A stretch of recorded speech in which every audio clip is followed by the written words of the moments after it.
and good morning, everyone. If you've joined us via the webcast, you can type your questions directly into the online question box, or if you joined the call, you can press star 1 on your telephone keypad. Tadeo and Soraya will be very happy to take your questions, and I will now hand over to the conference call operator.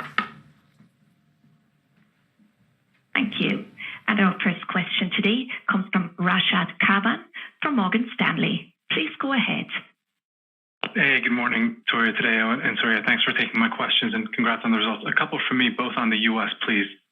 On the combustibles market, if I compare to 21, where you laid out the impacts to the market, to what you had in the full year, the key deterioration is coming from higher elasticities. Is that purely from increased poly usage, you think, or is it just less volume as smokers are cutting back given the pricing environment and weak sentiment overall? I guess, have you seen a material change in consumer elasticity in US combustibles?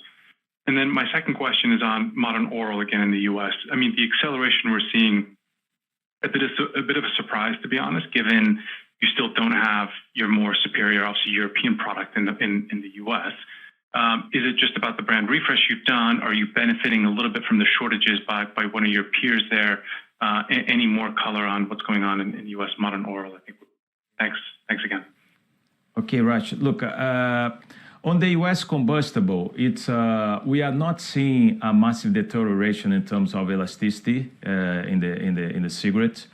What is impacting us and the industry as a whole is a combination of a very difficult macro environment. Remember that we came from the pandemic times of a lot of support from state, federal level to consumers that was really reversed completely, was taken out completely. And at the same time, the consumer got hit by very high levels of inflation and very high levels of interest rates as well, and put mostly low-income consumers under a lot of stress financially.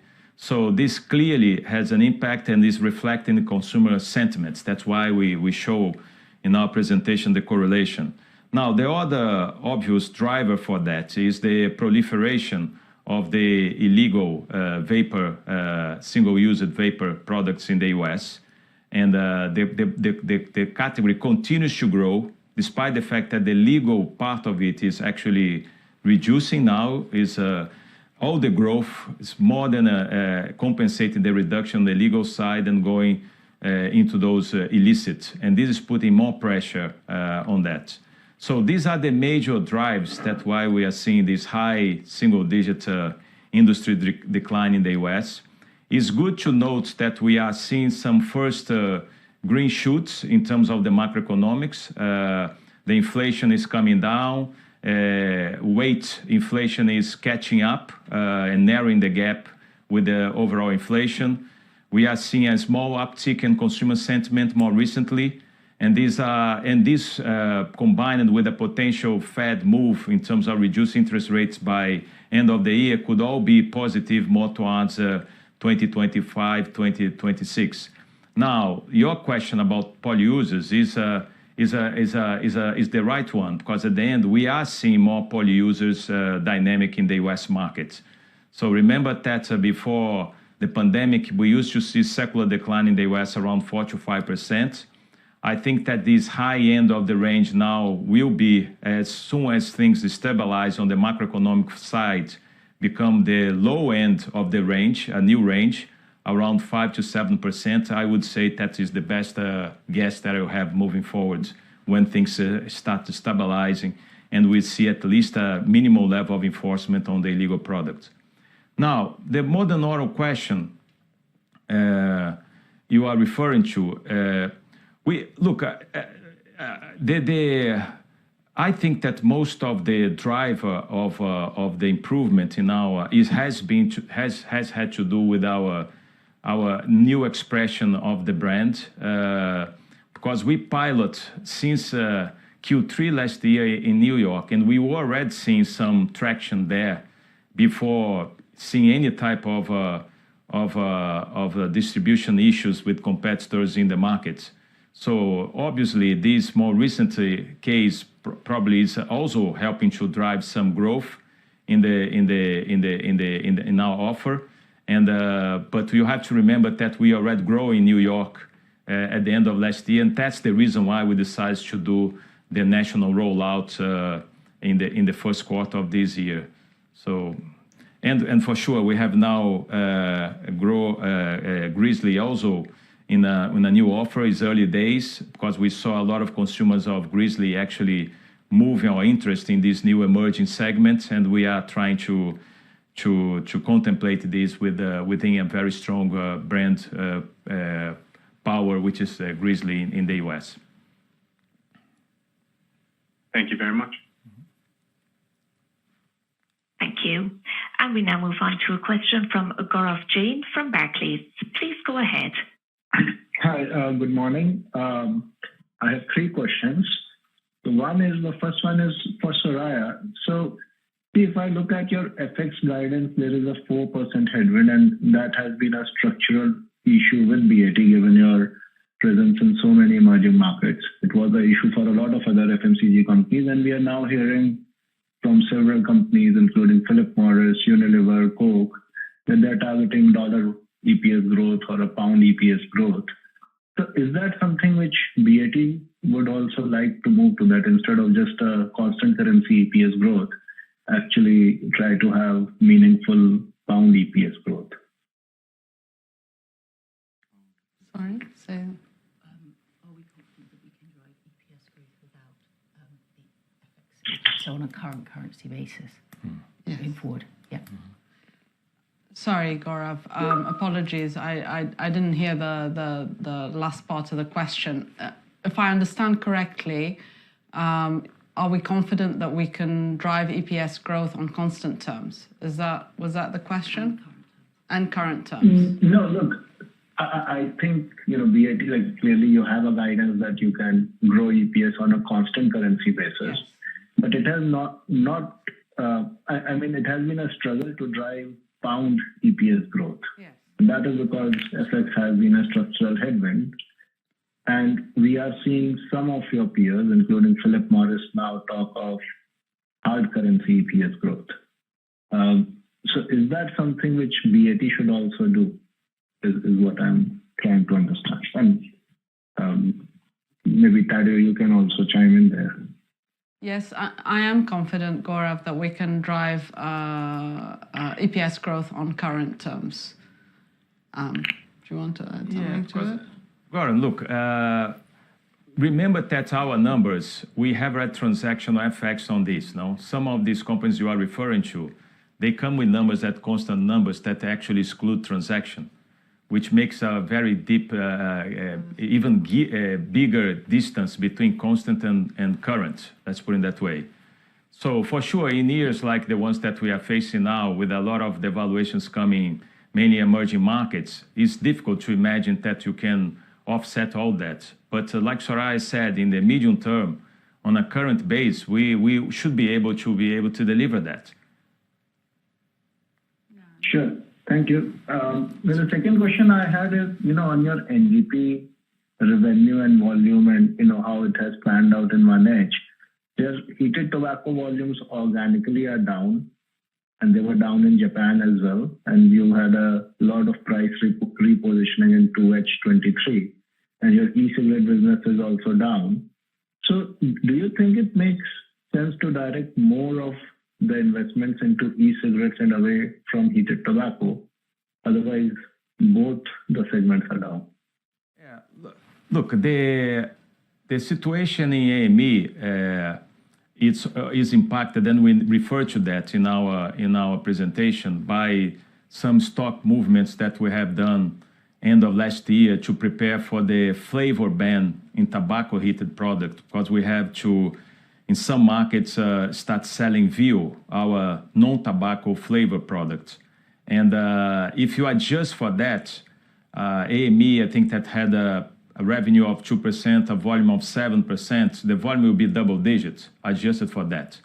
So I'm very pleased, actually, with the progress that we are making. You go to a place like Poland, for example, we have around 34% market share in the category. And in difficult place like Italy, we start seeing some improvements.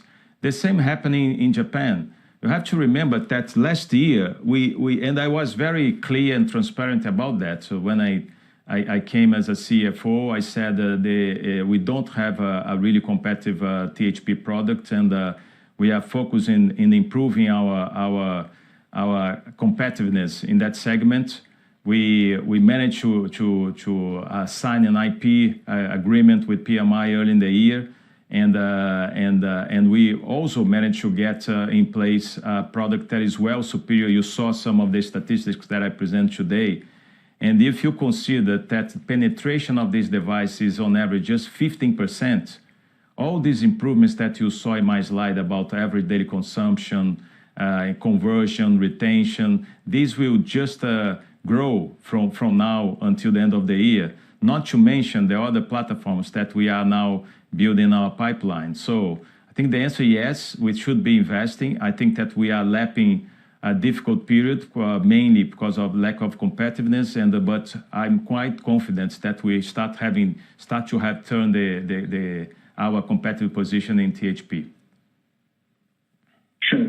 Thank you so much. And my last question is on, e-cigarettes. Clearly, very nice to hear that you have received the PMTA. Could you just remind us what's your PMTA pipeline now on e-cigarettes in the US? And clearly, Vuse, it's doing pretty well internationally. So how should we think about future PMTAs? Well, yeah, the PMTAs, what we have already approved is basically the tobacco flavors of Alto, Vuse, Zero, and Solo, as you know, is the largest combined PMTAs received in the US so far. We are disputing, as you know, the menthol version, while we still keep selling, because we believe that we have the data that is necessary for the FDA to take into consideration. So we received the stay, and we are hopeful that this can be reviewed in future. We have just submitted last month the PMTA for our age-gated device. This includes not just flavor, but also some two fruit flavors as well, and menthol as part of this. And this is the most pressing PMTAs, I have to say, that we are now expecting. We are very hopeful that given the fact that is an age-verified, with age verification technology, FDA can, as they said, expedite the approval of this PMTA, because this will be probably one tool that they will be considering in trying to bring back flavors that is so critical to move adult smokers out of cigarettes towards vapor in a responsible way. Thank you so much. Thank you. And as a brief reminder, that is *1 for your questions over the telephone today. And up next, we have Richard Felton from Goldman Sachs. Please go ahead. Thank you. Good morning. 2 questions from me, please. My first question is on vapor outside of the US, where I think volume was down almost 10% in H1. Is there any color or detail you can share on the drivers of that, and whether those drivers are one-off in nature, or there's more structural headwinds that we should be aware of? Then my second question, also on new categories. Look, I'd really like to understand how you're thinking about growing revenue versus improving profitability from here. Because if I take a step back and reflect on your performance over the last few years, you've missed your guidance on revenue, but profitability has improved much better than you had been previously guiding for. So looking forward, how do you think about managing your P&L for that part of the business, and how do you balance investing in further growth, but also improving margin? Thank you. Okay, so I will take the second question. In regards to your vapor question, outside the US is pretty much impacted by Canada. This is basically Quebec that introduced a new legislation limiting the amount of ml for 2 ml and banning all flavors other than tobacco, and without any enforcement. So what we saw in the following day was these proliferations of all these illegal products, bringing back big tanks full of flavors, and for sure there is no level playing field, and that's the consequence that you are seeing there in Canada. So in a way, it's a one-off until the regulators wake up and trying to enforce properly or review the regulatory element to that. That's why when you see the second pillar of our strategy is all about tobacco harm reduction, is about having evidence, science evidence, points of discussion with key stakeholders, regulators, policymakers to avoid this type of very misleading regulations should be put in place without proper enforcement. So if you strip out Canada, in reality, AME has, as a region, grew 15% in revenue, and this without any impact of all these products that I show in my slides. The Views Go 2.0, the Views Go Reload. These are all reaching the market now in May. Has not any time in terms of the shares or performance that you saw in the performance this early today. And the other markets that we are quite excited about, markets like New Zealand that has now moved to a more well-sounded regulatory environment and is allowing us to properly compete in the market, and we are gaining a lot of traction with our offers in New Zealand. And also Korea, that is quite exciting. We are already market leaders in a very short period of time in Korea, and we also have prospects of markets like Indonesia. So overall, it's basically, in summary, a consequence of the regulatory impact in Canada. Okay, I'll take the second question. In terms of balancing revenue growth and margin expansion, as you might recall, I mentioned that our priority is really to balance top and bottom line growth. And we're really looking to do this by continuing to invest, but more so targeting our investments in all the categories that have momentum, but also where there is more value, be it in categories or in geographies. So with targeting investment, what you will see is we'll continue to balance both top and bottom line. And this is evidenced by the fact that in the first half, we showed that we've increased category contribution by more than, I think it was around 167 million. And that's expanded category contribution by 10 margin points, 10 percentage. So as we go forward and into the full year, we will continue our targeted investments. And as Tadeu mentioned, we are very second half leaning in terms of innovations coming to market. So we will have quite a lot of investment in the second half, but you will continue to see our category contribution increase year on year. And this will be a really big priority for us going forward to target our investments and accrete our margins. Great, thank you. Very clear. Thank you. And from UBS, we have Farhan Beyah with our next question. Please go ahead. Good morning, team. A couple from me as well, please. Could I go back to the increased poly usage that you're seeing? I think one of your competitors mentioned that the consumer conversion rates on vapor are lower than that seen in heated tobacco. I just wanted to get your perspective on what you're seeing on the conversion rates between the two categories and how you generally see the prospects of the two categories. And the second question goes back onto US vapor. I know you've previously quantified the growth of the overall category and the impact on cigarette volumes. If you could just remind us on that. And by when do you assume that the increased enforcement efforts by the FDA could negatively impact the development of these disposable products? And if you can touch on this, you've highlighted some benefits in Louisiana as well. What about the other two states that have implemented the registries, Oklahoma and Alabama? Maybe what you're seeing there would help as well. Yeah. Okay. On the poly users, I think that we give some statistics about vapor compared with HP in a conference that we participated last year, and we don't see massive material change amongst those two categories in what conversion is related.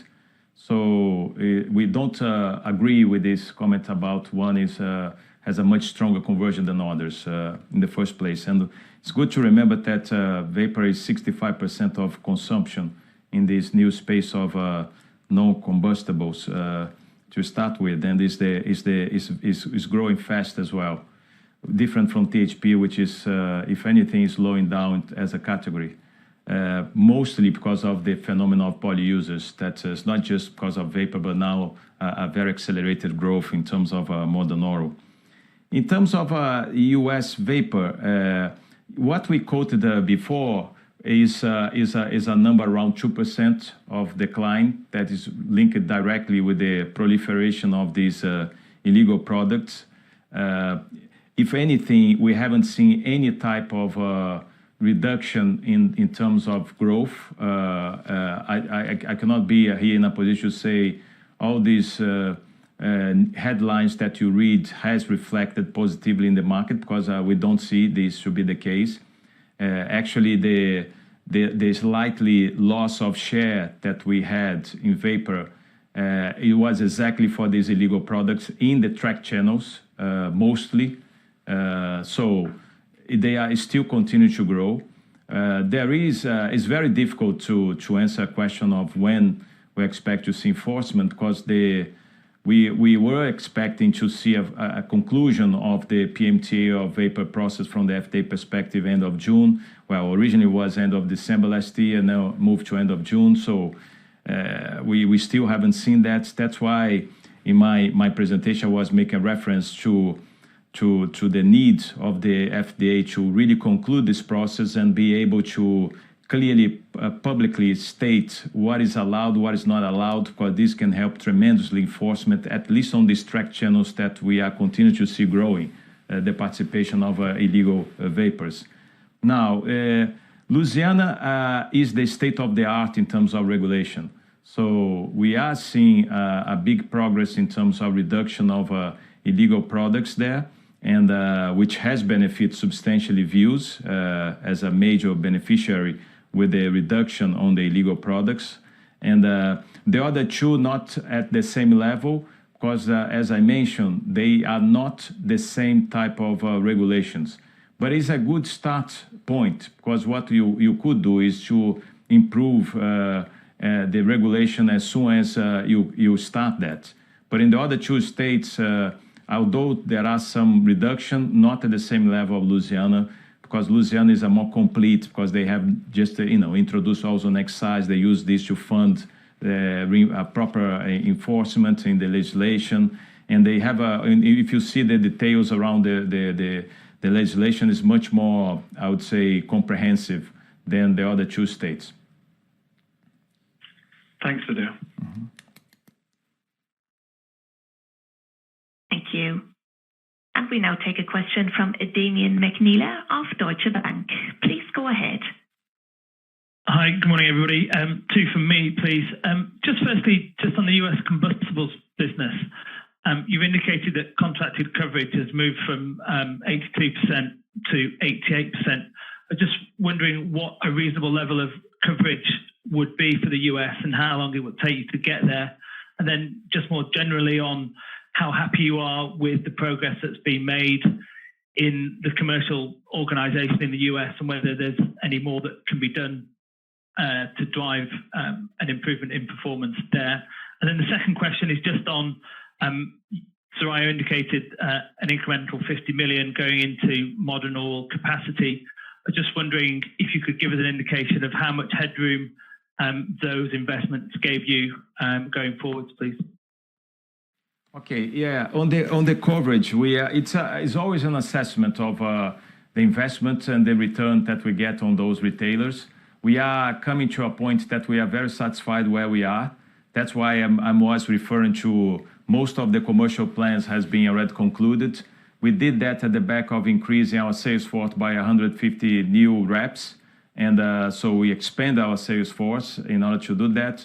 We also invest heavily, even more on terms of data analytics, revenue growth management systems in general.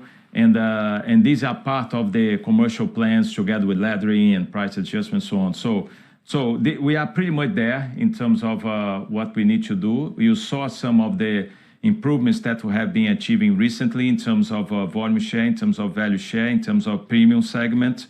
And so I think that we are in a very strong position now to benefit from when the markets start to improve from the macroeconomic level and from the enforcement levels on the illicit products. Because it's important to notice that nicotine consumption in the US is still pretty stable. The problem is that it's growing where we are not able to participate nowadays, because these illegal vapor markets are accounting to, and I mentioned this before, more than 60% of the vapor category, which means around 60 billion pounds of revenue that will be up for grab as soon as we have some minimum enforcement in that space. Not to mention the emergence of modern oral as well as a category that we are now, despite the fact that we don't have our winning products that is still in the US, because subject to PMTA approval, as you know, we are being able to start making some inroads to the product that we have currently after some adjustments and that we have done more recently.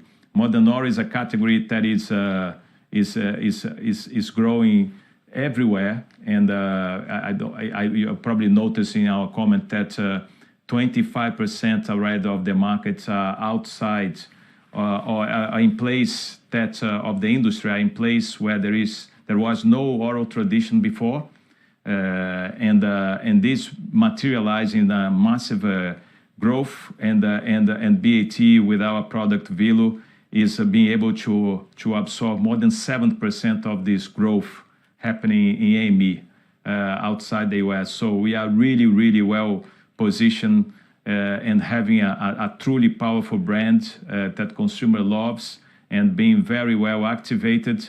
And hopefully together with some improvements we are doing in the US, and mostly when we really be able to have this problem in the US, this will be a fantastic opportunity for the group moving forward. I will leave for Soraya to ask about the CapEx, to answer about the CapEx. In terms of the CapEx, yes, we're always enhancing. As you can see, the trajectory of modern oral has been very impressive. I mean, on the first half alone, we grew 47%. So we're always looking to further invest to enhance capacity, both be it for the US and in Europe. So we've revised our CapEx investment this year from 550 to 600 million. Okay, thank you. Thank you. And with that, I'd like to hand the call back over to you, Victoria, for any questions via the webcast. Thank you. We do have a couple of questions from the web. Soraya, this one's probably for you. How much of the raw material increase was leaf costs versus FX, and how much do you expect this to unwind over the next 6 months and over the next year? Okay, we had significant increase in leaf costs. I think it was the raw materials was around 9 to 10%, and the leaf was around 14%. This is coming down sharply in the second half, and we expect most of it to unwind by next year. But it has been a drag on the overall operating margin or the gross margin in terms of combustibles, which hopefully will be an upside for us next year. Next question is, will the FIGLO payments impact our buyback plans next year? Okay, so the FIGLO payments, which is £0.8 billion over 4 years, the amounts yearly have been well known to us, and they have been fully taken into account in our forecast when we actually announced our buyback resulting from the sale of our ITC stake. And we committed to 700 million, which we started in March. And we will be doing the buyback of the remaining 900 million to make up the 1.6 billion from the ITC stake sale. So apologies, we don't appear to have any more questions from the web. If you didn't manage to ask a question, then please don't hesitate to contact the IR team, and we'd be delighted to help you. So I now hand back to Tadeu for some closing remarks. Okay, thank you for listening today and for your questions. I hope you can all see this year as a key moment in our transformation journey. I'm confident that the target investment long-term growth and value creation. I look forward to keeping you updated on our progress, and I hope to see many of you at our Capital Markets Day being held at our Innovation Center in Southampton on the 16th of October. Here you have the opportunity to see firsthand how our teams are focused on reducing the health impact of our business and enabling BAT to deliver long-term sustainable value for all our stakeholders. Thank you very much.